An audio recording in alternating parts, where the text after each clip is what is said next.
I knew my boss was standing 10 feet away from me the moment the music stopped feeling like music and started feeling like a secret I was not supposed to hear. 3 hours earlier, Noah Bennett had sat at the end of the conference table in his charcoal suit, looked at the campaign mock-up I had spent 2 sleepless nights building, and said, with the calm precision of a surgeon, "It is beautiful, Ethan, but it is hiding from the audience." That was Noah's specialty, cutting straight to the truth without raising his voice. At Bennett Rowe Creative, people straightened their backs when he walked by. Designers checked their layers twice. Copywriters stopped using lazy verbs. Even the espresso machine in the break room seemed to hiss more respectfully when he passed. I was 26, a junior graphic designer with a desk near the supply closet, a collection of rejected logo drafts, and a talent for making myself smaller whenever someone important entered the room. Noah was 29, the youngest creative director in the agency's history. All clean lines, quiet authority, and winter blue eyes that made every meeting feel slightly more expensive. I had convinced myself he barely knew I existed beyond file names and deadline reminders. Then Friday night happened. My best friend Marcy, who believed every personal crisis could be solved with eyeliner and a rideshare app, dragged me to the Blue Lantern, a small gay club tucked between a ramen shop and a used bookstore on the north side of Chicago.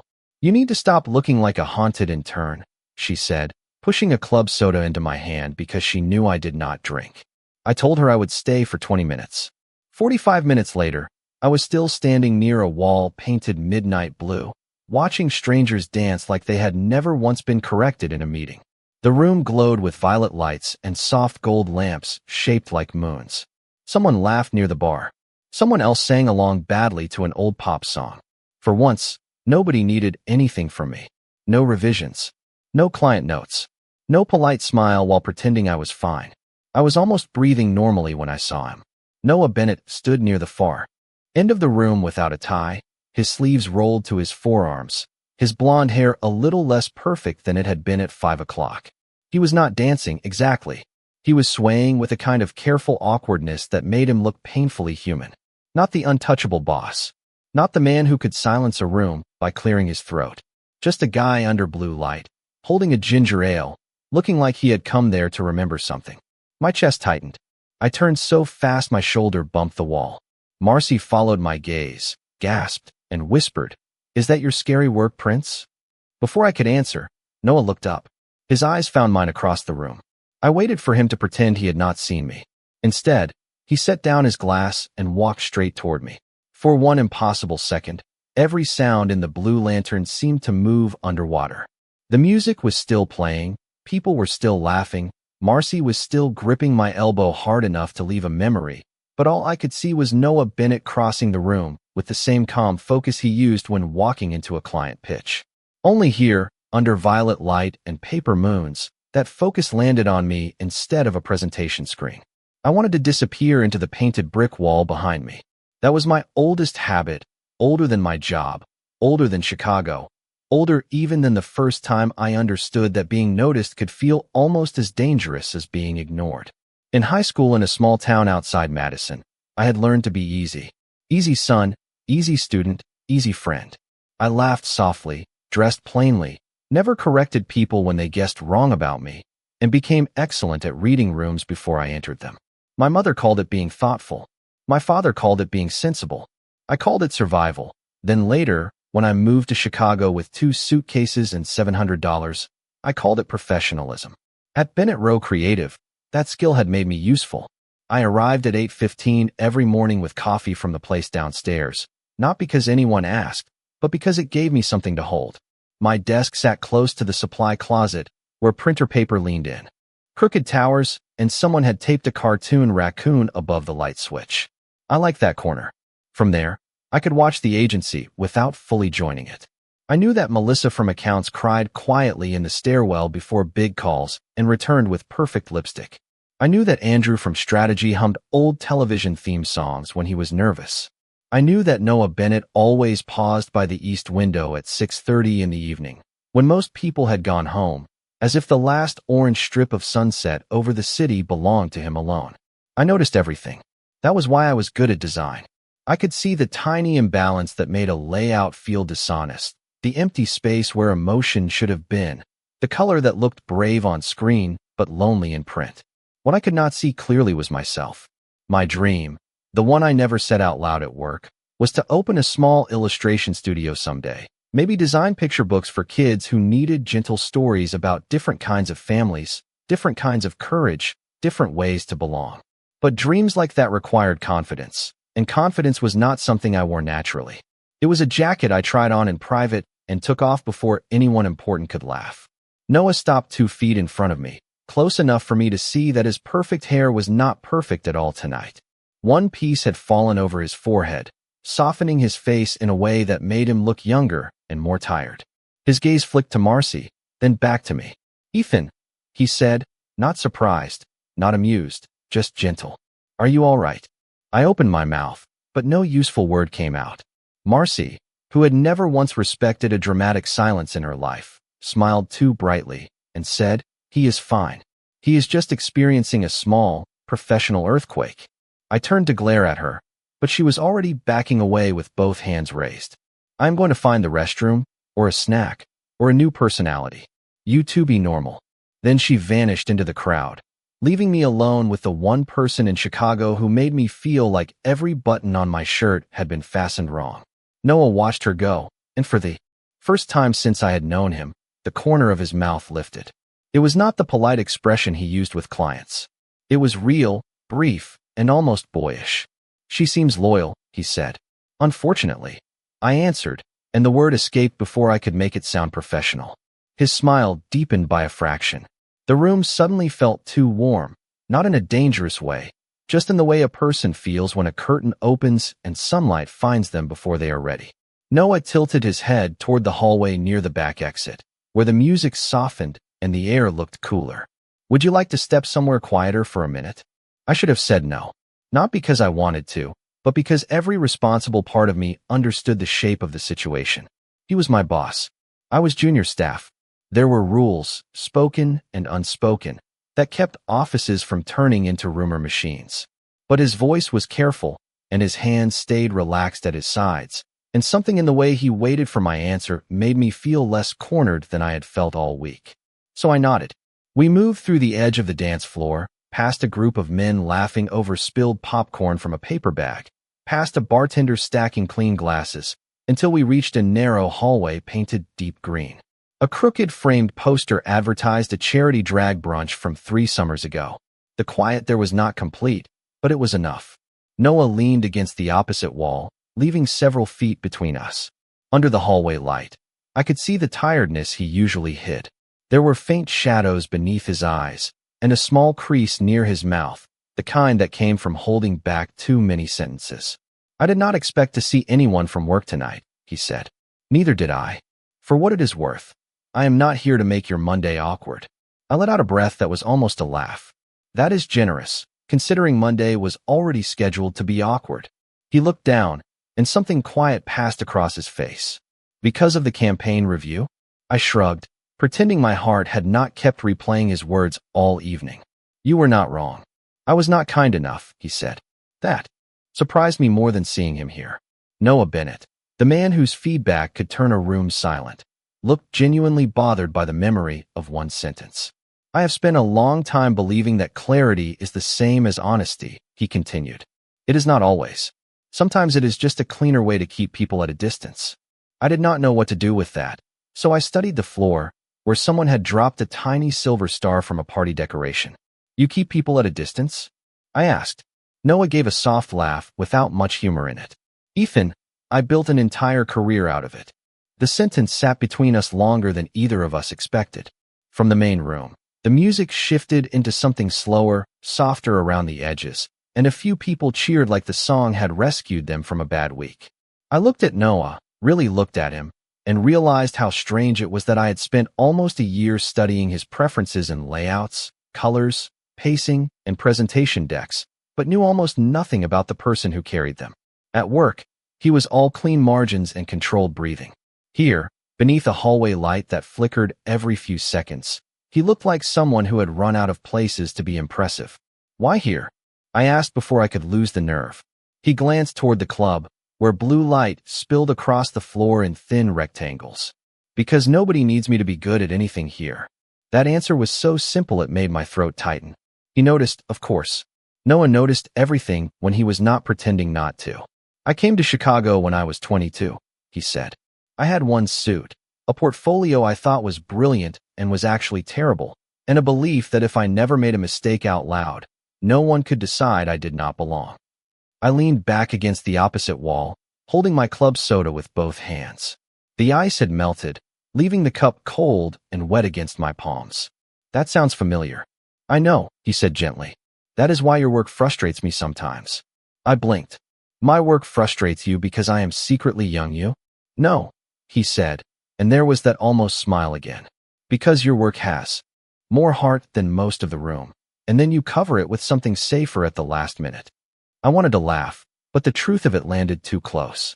I thought of the poster I had changed that morning, the warm hand-drawn lettering I had replaced with a cleaner font because I was afraid the team would call it childish.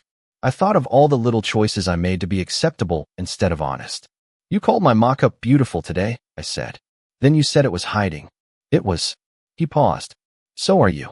I should have felt exposed. Maybe I did. But his voice did not make the words sound like an accusation. They sounded like a door being opened carefully so I could choose whether to step through. That is a bold thing to say to someone beside a poster for bottomless mimosas, I said. Noah followed my gaze to the charity brunch flyer, and to my surprise, he laughed. Not loudly, not dramatically, but enough that the crease near his mouth softened. You are right. This hallway is not exactly a cathedral of emotional honesty. It smells like lemon cleaner and regret. And someone's vanilla body spray. That might be Marcy, I said. She believes subtlety is a rumor made up by boring people. Noah's eyes warmed. She might be right. For a moment, we simply stood there, two men who were supposed to belong to separate versions of the same city. Boss and junior designer. Polished and uncertain. The man who gave notes and the man who took them home like homework for his soul. Then Noah looked at my cup and said, You are still drinking club soda. Wild night, I know. There is a diner 2 blocks from here that serves milkshakes until 2 in the morning. My heart made a small, inconvenient leap. Is that a professional recommendation? No, Noah said. That is me asking if you would like to keep talking somewhere with better lighting and worse coffee. I should have said that it was late, that Monday would arrive like a bill under the door, that the agency handbook probably had an entire paragraph warning junior designers not to follow creative directors to diners after midnight.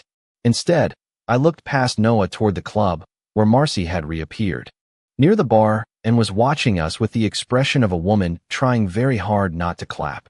She gave me 2 thumbs up, then immediately pretended to inspect a bowl of pretzels.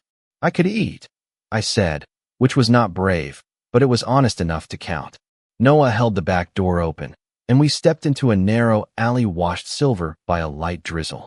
Chicago in late spring could never decide whether it wanted to be gentle or dramatic, so the rain came down like a whispered apology while the city hummed around us. Neon from the blue lantern reflected in the puddles, turning the broken pavement purple and blue.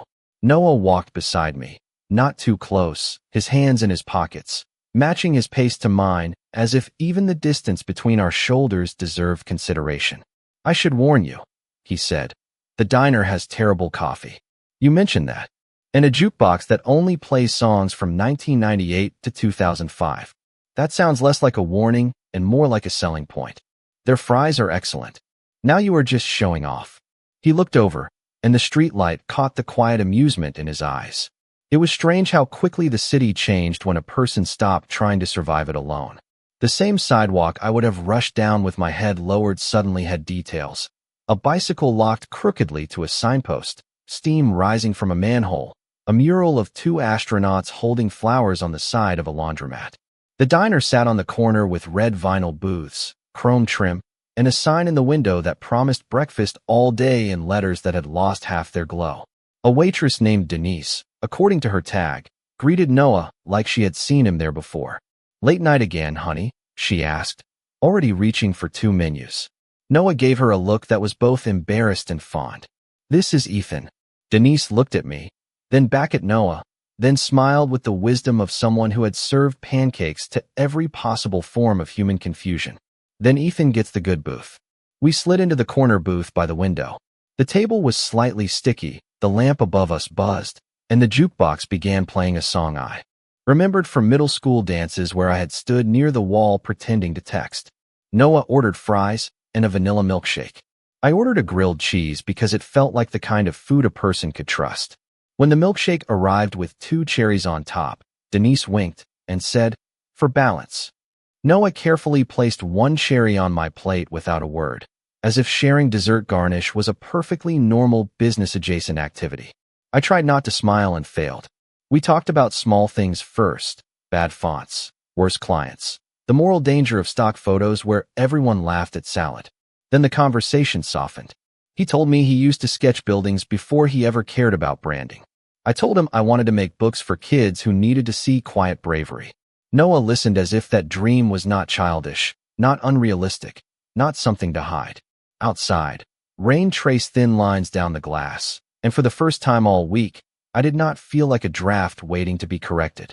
By the time Denise refilled Noah's coffee for the 3rd time, the rain had stopped and the city outside looked freshly painted. It was almost 2 in the morning, which should have made everything feel careless, but nothing about Noah felt careless. When we finally stood to leave, he insisted on paying, then looked genuinely offended when I tried to argue over a grilled cheese and fries. "You can win the next financial battle," he said, holding the diner door open as a little bell rang above us. The words "next battle" followed me all the way to the curb. He called me a rideshare and waited beside me under the striped awning, quiet and thoughtful, while traffic hissed over wet pavement. There was no dramatic goodbye, no line that turned the night into a promise. He simply said, "Thank you for not pretending I was only your boss tonight." I looked at him, at the damp shine on his coat, at the tired softness around his eyes, and answered, "Thank you for not pretending I was only your employee." His smile was small, but it stayed with me long after the car pulled away. All weekend, I tried to turn the night into something ordinary. I did laundry. I bought groceries. I reorganized my kitchen drawer even though it only contained 3 forks, takeout chopsticks, and a pizza coupon from a restaurant that had closed 6 months ago. But every quiet moment gave my mind room to return to the diner, to the blue club lights, to Noah laughing about terrible stock photos, to the way he had listened when I talked about picture books as if I were describing architecture for the soul. By Monday morning, I had convinced myself that the kindest thing we could both do was act normal. Normal, I discovered, was impossible. Bennett Row Creative looked exactly the same when I walked in at 8:30. White walls, glass meeting rooms, the smell of coffee and printer ink, Andrew humming a game show theme under his breath. Yet everything felt slightly shifted, like someone had moved the furniture 1 inch to the left. I reached my desk and found a stack of revised briefs waiting, along with a sticky note from Marcy that read, "Blink twice if you had pancakes with royalty." I crushed it in my fist and felt my face go warm. At 9:15, Noah entered the studio in his usual navy suit, carrying a laptop and speaking to Melissa about a client call. He did not look toward my desk. Not once. I told myself I was relieved. Then I told myself I was mature. Then I spent 10 minutes adjusting the same image crop because my chest had become a small, unreasonable weather system. During the morning meeting, he was precise, composed, and professional. When my turn came, I presented 3 updated directions for the Pride campaign pitch, including one with hand-drawn lettering inspired by the dream I had nearly hidden again. Noah studied the screen for a long moment. I waited for some sign that Friday night had been real, a softened glance, a private smile, anything. Instead, he said, "Direction 2 has the strongest emotional foundation. Develop it further, but keep the typography honest." Around the table, everyone nodded. It was good feedback. It was fair feedback. It still felt like a door closing quietly in my face. By lunch, I understood the problem. Noah was not being cruel. He was being careful, and somehow careful hurt more. The afternoon turned the studio into a storm made of calendar alerts, cold coffee, and too many opinions spoken through conference room speakers.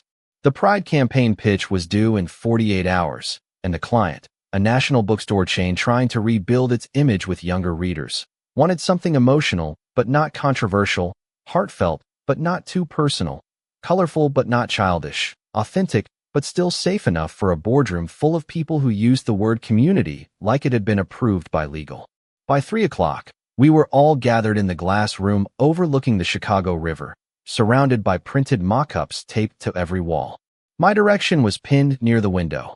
Soft hand-drawn lettering, warm colors, small illustrated scenes of ordinary love, two men sharing an umbrella outside a library, a teenager choosing a book with shaking hands, an older couple laughing over coffee, a kid drawing a family that looked like his own. It was quiet, maybe too quiet for a room trained to worship boldness. Andrew crossed his arms and said, "It is sweet, but does it feel big enough?" Melissa tapped her pen against her notebook. The client asked for visibility. "This might be too gentle." Someone from strategy said, "Maybe we need more energy, more celebration, more statement." I listened, nodding like I always did, even as something inside me folded and folded until it had nowhere left to go. Noah sat at the far end of the table, silent, one hand resting near his laptop. He had not looked at me much all day, and that made the room feel colder than it was. Melissa pointed to a mock-up from another designer, all neon gradients and giant block letters. "This one shouts more." I heard myself answer before fear could stop me. Not every queer story has to shout to be real. The room went still. My own voice surprised me most of all. It sounded calm, but my hands under the table were trembling. Andrew blinked. Melissa lowered her pen. Noah finally looked at me. I swallowed and kept going. Because if I stopped now, I knew I would spend the rest of my life remembering the moment I almost spoke. Some people do not come out with fireworks. Some people spend years learning how to walk into a room without apologizing for taking up space. Some people need a story that tells them being soft does not make them invisible. My face was warm, but I did not look away from the wall of mock-ups. This campaign is for them too. For the kid in a small town. For the man who has a full life but still feels careful at work. For the person standing at the edge of a club or a bookstore or a family dinner, wondering if anyone can see them without turning them into a symbol. The words hung there, more honest than anything I had ever said in that office. I expected Noah to edit me down. Instead, he closed his laptop and leaned forward. Ethan is right. The simplicity of it struck the room harder than a speech. Noah stood and walked to my mock-up, studying the illustrated umbrella, the tiny bookstore window, the quiet faces I had almost erased from the design 2 days ago. "Visibility is not only volume," he said. "Sometimes it is recognition. Sometimes the most powerful campaign is the one that makes a person think, that is me, and I did not know anyone was allowed to draw me gently."